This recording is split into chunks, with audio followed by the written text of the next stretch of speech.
নমস্কার বন্ধু, মলয় মুখোপাধ্যায় কনফেডারেশন বলছি। খেলা মেলা, দান খয়রাত, এহেন খরচের এই সরকারের কোনো কার্পণ্য নেই। কিন্তু দেখুন, ডিএর বেলায় যত অভাব আপনারা লক্ষ্য করেছেন।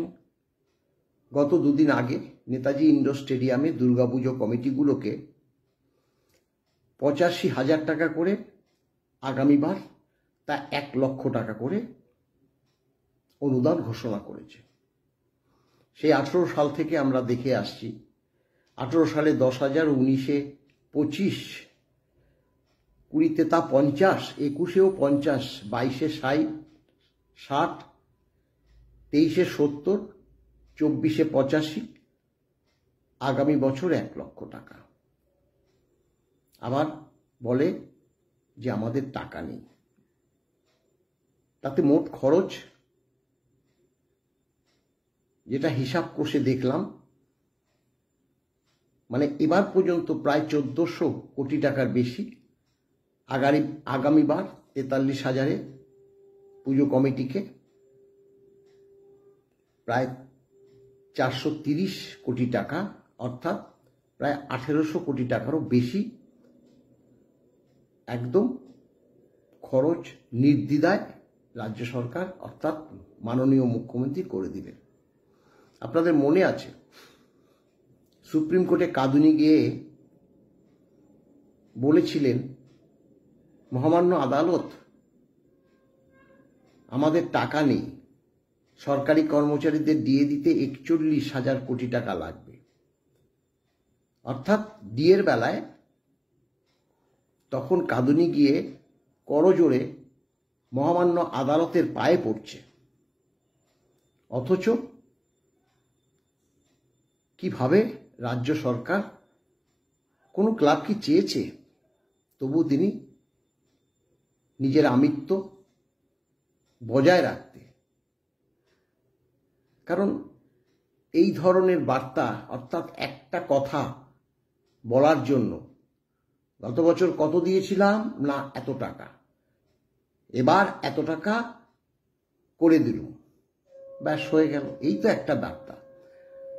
তাতে কর্পোরেশন থেকে কারি টাকা এনে উপস্থিত যে সকল ক্লাব সদস্যরা উপস্থিত হয়েছিলেন তাদেরকে খাওয়ার খরচা, প্যান্ডেল খরচা করতে 60 লক্ষ টাকা খবরের প্রকাশ দেখলাম খরচ হয়েছে। অথচ এই কর্পোরেশনে যারা অবসর নিচ্ছে তারা এখনো পেনশন পাচ্ছে না, অনেকে গ্র্যাচুইটিও পাচ্ছে না। ভাবুন একবার, ষষ্ঠ বেতন কমিশন আজকে সেন্ট্রাল গভর্নমেন্টের 17 কিস্তি মহার্ঘ ভাতা, অর্থাৎ 50% মহার্ঘ ভাতা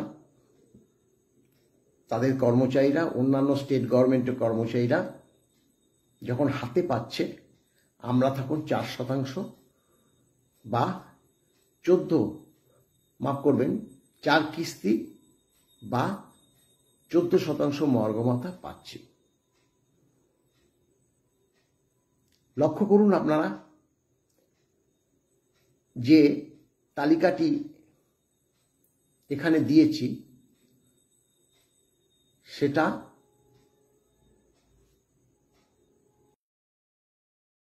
কেন্দ্রের 7ম বেতন কমিশনে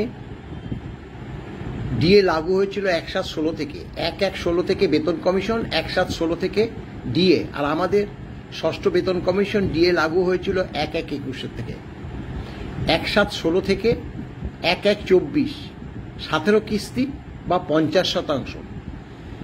1/7/24 আর কয়েকদিনের মধ্যে কেন্দ্র আরও 4 থেকে 5% ডিএ ঘোষণা করতে চলেছে। অর্থাৎ 1/7/25 পরবর্তী 1/1/26 থেকে আবার অষ্টম বেতন কমিশন লাগু হয়ে যাবে। আর আমাদের ক্ষেত্রে আপনারা লক্ষ্য করুন, 1/1/21-এ 3%, 1/3/23-এ 3%, 1/1/24-এ 4%, 1/4/24 4%, মোট 4 কিস্তি বা 14% ডিএ পাচ্ছে। আমাদের বেতন কমিশন কবে লাগু হবে তা অজানা। দুঃখের বিষয় যে ডিএ মামলাটি উচ্চ আদালত পরবর্তী এখনো সর্বোচ্চ আদালতে বিচারাধীন। আমাদের আশা যে নিশ্চয়ই ডিএ মামলা আমরা জয় পাব। তবে একথা অবশ্যই বলবো যে ডিএ আমাদের সংবিধান স্বীকৃত, ডিএ মূল বেতনের অবিচ্ছেদ্য অংশ। ডিএ রাজ্য সরকারকে আজ নয় কাল দিতেই হবে। তবে সেটা কিছুটা সময়ের অপেক্ষা। ভালো থাকবেন। নমস্কার বন্ধু।